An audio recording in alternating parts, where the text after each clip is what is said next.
In the annals of sports history, certain teams or individuals stand out, leaving an indelible mark on the collective memory of fans and pundits alike, sometimes for the wrong reasons. Such is the case with the 2004 U.S. Men's Olympic basketball team. That squad was lucky Twitter didn't exist, or they'd be memed and trolled till kingdom come. That team of legit NBA stars somehow managed to mess things up and become the first NBA-represented U.S. men's basketball team to lose a game. They lost 3 games, including a 19-point drubbing at the hands of Puerto Rico in group play,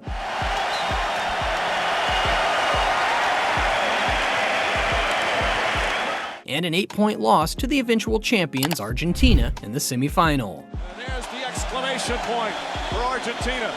Look at the coach, Magnano. We saw him start this tournament. The team eventually settled for a bronze medal, but because of the history with the United States men's basketball team, that medal became a badge of embarrassment and dishonor. What really happened to Team USA in 2004 that led their humiliating run in Athens? Stay tuned because you are about to find out. After the 2000 Olympics in Sydney, the state of U.S. basketball was in shambles. Some point to the 9/11 incident in 2001, appeared out of the sky and sliced into the South Tower near the 60th floor.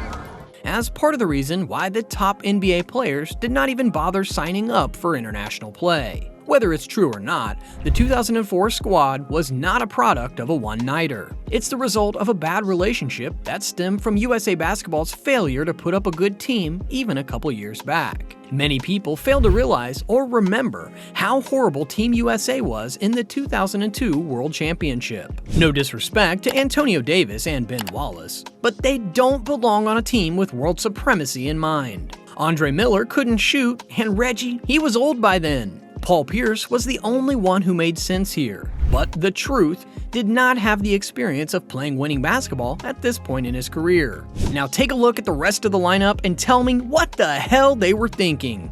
Assuming you didn't know what happened to this team yet, can you guess how it did in the 2002 FIBA World Championship? 6th!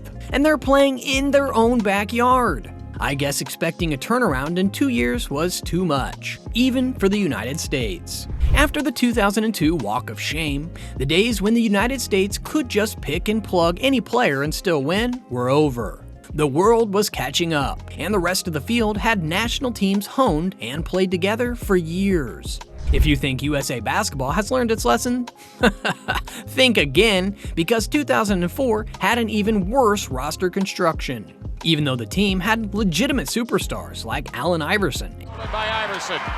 5 minutes for the first, only 6 points on the board for the East. Iverson down the lane, scooped it in. And Tim Duncan. Now starts his move, spinning, fadeaway jumper off the glass, it's good. The bank is open. The rest of the crew were pieces that just didn't fit. The first mistake was hiring Larry Brown to coach the team.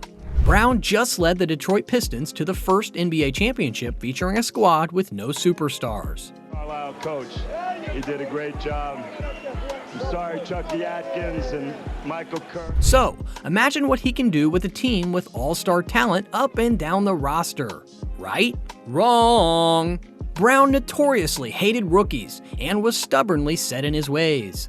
Word has it that the top stars in the league declined team invites because of his presence, as noted by Richard Jefferson, who was also on the team. Via NBC Sports' Bill Leopold and Ben Teitelbaum, he said, "I remember in the qualifier for the Olympics, he told Jason Kidd, 'Hey Jason, I know you're really good at the fast break, but I want you to stop at the free throw line and throw a bounce pass to one of the wings.' And you're sitting here talking to the second all-time leading assist guy and one of the most dominant point guards of all time." Truth be told, that's probably why 9 guys decided they didn't want to do the Olympics. Brown is an old-school coach, but that old-school approach may have cost him the team. Stephon Marbury, who led the team in assists, Marbury inside and a foul. Stephon Marbury, another strong move to the basket. called the experience the worst 38 days of his life. The outspoken guard lamented Brown's tactics and didn't mince his words about how he felt. Marbury said, "I had a really bad experience with Larry Brown in the Olympics. It was a team full of all-stars, and he was trying to coach the team like it was his team, telling guys how to play the right way, what they should and shouldn't do on the court, instead of just trying to win that gold medal. Aside from being as rigid as an oak tree, Brown also reportedly meddled with the players' clothing choices and attempted to kick Marbury off the team. Starbury kept it real and stuck to his guns about why the team failed to meet expectations. To me, it was simple. They picked the wrong coach at the time. While I share Marbury's sentiment on Larry Brown, USA Basketball did a poor job constructing the roster, an area I believe Brown had little say. Why in the world would you have 2 ball-dominant starting guards and 6 power forwards and centers on a team without tapping the services of a known shooter? They could have tried to lure Chauncey Billups. Chauncey Billups rises, fires, bingo. Wow. Or Rip Hamilton. Hamilton, final seconds, hand in his face. Oh, he banks it in at the buzzer. A 2-pointer. Brown's his own boys. Then they could provide deep and mid-range shooting. Or maybe see if Michael Redd Points as Michael Redd lets it fly. Big shot. First shot for the Suns.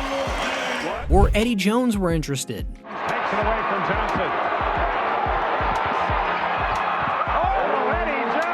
Opposing teams simply fell back into the zone against Team USA and watched them brick shot after shot.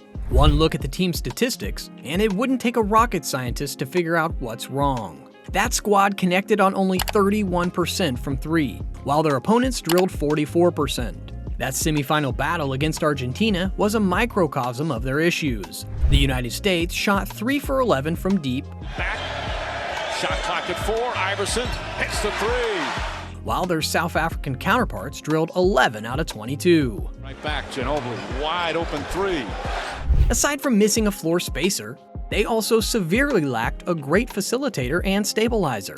Iverson and Marbury were 2 turnover-prone, score-first guards who'd shoot first and ask questions later, if at all. They could have done a better job running the offense through Tim Duncan, but they only got Big Timmy, already a 2-time MVP at the time, 8.4 shot attempts a game. What happened to the 2004 team was a slap in the face, but the wake-up call the United States needed. Because of their failure in Greece, USA Basketball made it a point to construct better teams from a leadership and floor spacing standout, while appointing coaches perfectly suited for the international style of play.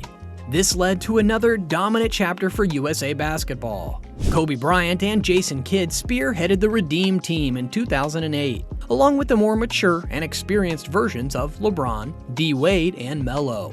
They have not relinquished Olympic basketball supremacy since then, and have only lost 1 more game in the quadrennial event. The 2004 nightmare has long been in the rearview mirror, but it's a wonderful lesson and reminder that the gap between the United States and the rest of the field is shrinking by the minute. This is Heroes of the Courtside, your stop for the NBA's most obscure yet fascinating stories. Thank you for watching.